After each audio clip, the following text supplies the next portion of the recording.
to what Supervisor Coonan was referring to, because we're not set up to do the interactive agendas and the interactive part of the meeting. It seems to me it's just going to be I'm going to call it a raw recording of the meeting with the audio, but they're not tying it back to agenda items or anything like that. It's solely going to be the recording, here's what it looks like, and they're going to take the audio and transcribe it. Is that accurate? I have to get a little bit more clarity on that, but I think because when they're going to record it, depending upon what we record in that process, so we will also be able to record every step that Clerk Moynihan is doing on his computer. So if you, like when we're watching our screens, right, the screen behind Clerk Moynihan has the motion on it, has all of our votes, all of those things. So that is going to be the time marks. Every time that he goes to a different screen or a different portion of that, that's the time marks that are going to be available for the video. That would be where that link is. So I would say that they would be able to, and I'm not positive of this, I would hope that they're able to, that would be part of the product that I'd like to be able to see as well. They would be able to have the interactive agenda where you click on that portion of the agenda and it goes to that part of the video. They should be able to do that. They're going to have what Clerk Moynihan has. They're going to have our video. They should be able to time out all of those things and be able to do that. So we should be able to see not only the captions on it that we're looking for, we should also be able to see the interactive agenda portion as well. I'm not their person working for them, so I can't guarantee that, but I would hope that that's what they're doing.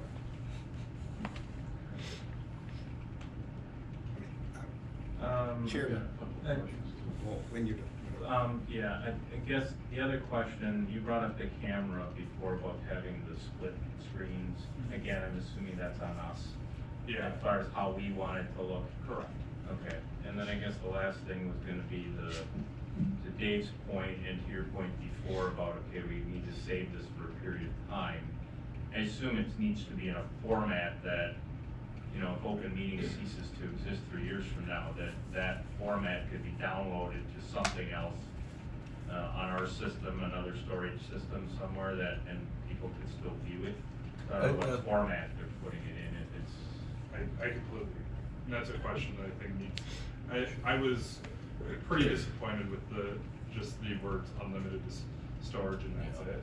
I was hoping to be able to see like unlimited storage for this amount of time, for this amount of, you know, capacity. Like unlimited is an amazing word, but unlimited on my data on my cell phone really gets me to a certain point and then it starts to slow down, right? It's not the same. So I need to know what that actually means. Yes, I got a couple questions. For security purposes, is that going to be held in by the open meetings? They're going to hold the video? Yeah, so that's a great question. So the way that this would work is we would have much like we have right now for all of our minutes and agendas, we have that page that's a landing page for all of those different areas. There would be another landing page that would show every single meeting. It ties back to a website that Open Meeting has though. So it's much like if you're watching or you're on your computer and you're looking at a website and you notice that there's borders on the website it's almost looking at another website within it. That's what it's going to do. So it'll look like it's on the Brown County website, but you're actually within the Open Meetings website to click on all the different things. Okay, and then, you know, I'm not an expert in changing videos or online content, but is that secure enough where people can't play around with that video? Well, so I mean, it's going to be considered open record, so somebody could download it and do whatever they want to it. Okay. They can screen There's always going to be that original version. Correct. There will always be that original version. However, you're right. I mean, the use of AI today is somebody could easily take that video and do whatever they want to it and change what we're saying and all of those things. And then who's in charge of posting that? You had mentioned that it'll be a link, but who's in charge of is that on our end to Yeah. to post that out, or who's in charge of that? That's gonna be a very good question as well, because it's gonna probably fall on the clerk's office of, literally, it shouldn't be much more than, all it needs to do is, there's probably going to be a button to post. The thing that's gonna be different with what we're trying to do, and what I think where it's gonna be a little bit gray, and I still need to see what the stuff looks like after January, is if we're saying, okay, we're gonna record it, we're gonna hold it for a day so that we can watch it to make sure that the captionings are right, to correct them. If it was just something that was live broadcast and then put up, it'd be just like if you were to watch a live broadcast on YouTube or something like that. As soon as it's done, it's automatically uploaded and it's down there, and you can watch the recording of it. I don't know what it looks like when we don't hit that broadcast out at the end, how it looks in the back end when we can change things, if we can change captions, how much we can change captions, and then lastly, once it's all done, how do we post it then? I do have to find out those questions. And then one other question, the closed caption, is that only English?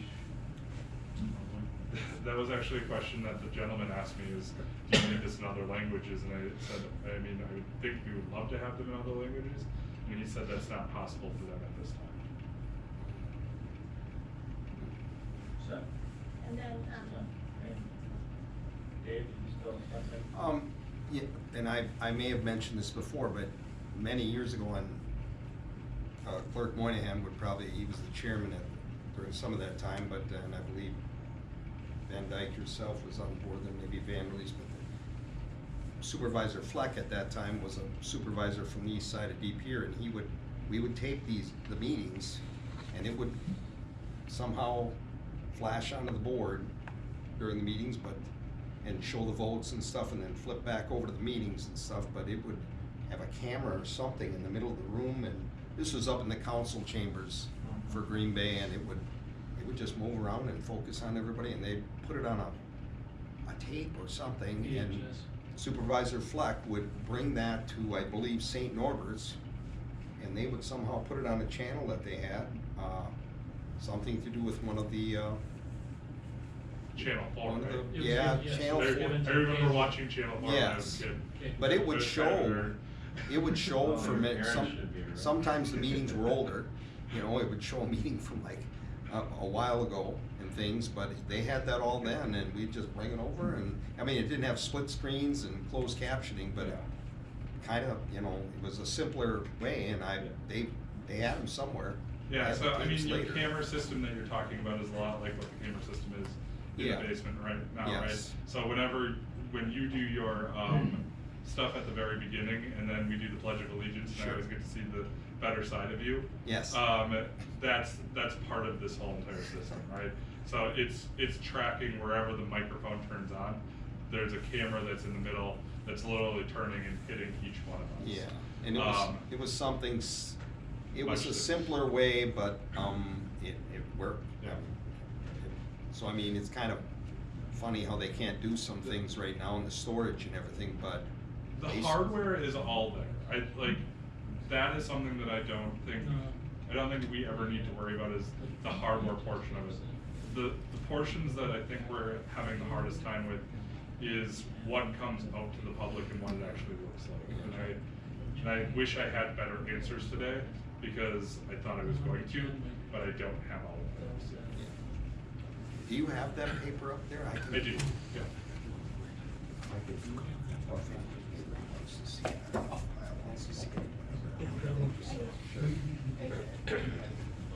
Supervisor Kessler, you. Oh, yeah. So then, I did have a few questions. So ADA compliance, the new ADA compliance is April of this year, is that correct? Am I thinking of the date wrong? I believe that's correct. I didn't look recently. I had So that's supervisor the phone. goal, is to use that instead of maybe what we're using now and then take it down and then put it back up, ADA compliance, so we wanna make sure that we're What, John? staying, futuristically. The other question that I have is, I know that, the communication that I had put in, which started the broadcast feasibility ad hoc committee, was also about looking at our ADA compliance, because if we're gonna be putting this on our website, we need to make sure that we're up to compliance on all of those things. I know that was the second portion of it, kind of where are we at with that? Is that on hold until we figure this out, or? Cause that was that whole broadcast committee that included that as well, to make sure that we don't wanna just have a product that we can do and then not be able to put it in for anyone to see. So, I mean, kind of where are we with that? Yeah, I mean, If I may, so Supervisor Cohen, you're correct, there's certain standards to be met. I believe it is April 26th, I'd have to check, so don't quote me on the exact month. But those are not just standards for captioning, those are standards, you know, for any direct communication with the public. So our basic website, for instance, there's different accessibility features that this new standard will require. If you have apps, those also have to be accessible. So the accessibility applies to all types of these social contacts, social media accounts. Those need to be accessible as well. When we first started looking at captioning, I came across, I believe it's called WACGS, and then there's lengthy number afterwards, the standard, and it wasn't just applying to captioning, so it applied to everything, and that's when I came back to the committee and said, you know, looking into this captioning has caused me to discover that there's this new standard coming out that we're all going to have to meet, and it's going to apply to our county website, to any apps that we have, to any social media accounts we have, all of that. So it's really a bigger issue. So say we have a video that's perfectly captioned and we put it on our website, but our website isn't accessible. Well, we still have issues with the FDA on that. So my thing was, look, we need to make sure we're meeting this new standard in general, you know, and I thought that was more important to do. Again, we don't want to do a disservice to you know, individuals who need those extra services. So it's really a much broader standard, and again, even if you have a perfectly captioned video, if you put it on a website that's not accessible, you've got an issue with the website that's not accessible. So my advice was, look at this globally, don't just do this piecemeal and say, let's get the video right when we've got apps and websites and, you know, and those types of devices that we also need to make sure are compliant. yeah, and my response to that has always been, that is a huge, and it's not something that can happen overnight. And I know our former IT director was in contact with, or trying to get a RPI, is that correct? RFI. Right, RFP. Or RFI. Yes. For companies to be able to update the websites and update the social medias, updates all of those things. I don't know where that ended. And I think the last time she made an update about that, it was pretty vague. So, yeah, and that's kind of where I was at as well. So, what I look at is, if we can advance a part of this, let's advance that, and then kind of pull all of those other things along. I can't tell you that, you know, if we can caption the video, if we can have the video, if it has sound, somebody that is now, you know, blind at this moment can't read our PDFs. They can get them voice read to them, but they can't read them, or they can't read them because they're blind. But now if we have the video of it, they can hear them, they can have, you know, more of the conversation. Our general public can now be able to hear everything that happens instead of only being able to read the minutes, things like that. That's why I'm trying to get this portion forward. I completely agree that there are a lot of other things, the social medias, the regular website. I mean, I could go on and on and on. I mean, there's a huge thing behind this, and I think IT probably has a big pull in this, but I know that we've just kind of went through a transition with IT that they need to be able to pull along.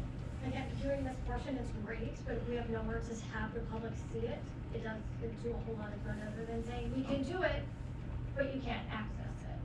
So that's why the communication was all encompassing with that. So, I mean, you've done a fantastic job on trying to get this portion because it is a big bite, you know, the whole thing. And even just doing this portion is a lot. But I can't sit here and say, let's work through all of this, have it ready to go, and then not have anywhere to go with it. Because that is setting, you know, the public up, yay, we can get this, but no, we can't. And so I don't want to have a disservice to the constituents by saying we can do something and really not come forward and come through with it. So, I mean, that's why I'm asking where we're at with the other portion of the communication, because it goes hand in hand in order for us to make sure that we do this correctly. I don't wanna put something out and then have the compliance come up and then we're not compliant, and have everyone be able to see this for 1 month, 2 months, and then have to take it down. But if compliance is an issue, Supervisor Coonan, it's an issue across a much broader scale, so I think we're overcomplicating, and I would agree with Supervisor Tellner. I think you can go through this process, and I don't see a reason why it can't be posted somewhere. Where are we gonna post it? In On the our social website. But our social media might not be compliant. Well, that's not the problem of this particular situation. If the website's not compliant, then we got a hell of a lot bigger issue than just this. Well, and that's why when I agree with Supervisor Tellner. I don't think you hold this up for the sake of fixing the elephant. You've gotta piece this out, and if we put it out there and then we find out there's other parts or something that are not compliant, to me, there's a whole nother issue. And so that's why I'm asking with the communication that I had put through to have this committee was to tackle both things. So that we could put out a product that would be viable for everyone. I mean, I'm not against continuing with this process of wanting to broadcast and get that set up, but I don't want to give the public a false conception that this is gonna be ready to roll in April, because what if we can't? I guess I would have to go back to, I'm trying to open it up now, to what the broadcast feasibility's mission was when it was created. Because I thought I was under the belief that it was just for the broadcasting of meetings. So then again, what happened to the other program communication, where it lapsed and where do we need to pay up to make sure that we can continue to move forward? But I don't think you need the other part of the communication supervisor. The other part, it has to happen no matter what. Whether you put a communication in or not, or anyone else did, the other part of it has to be fixed.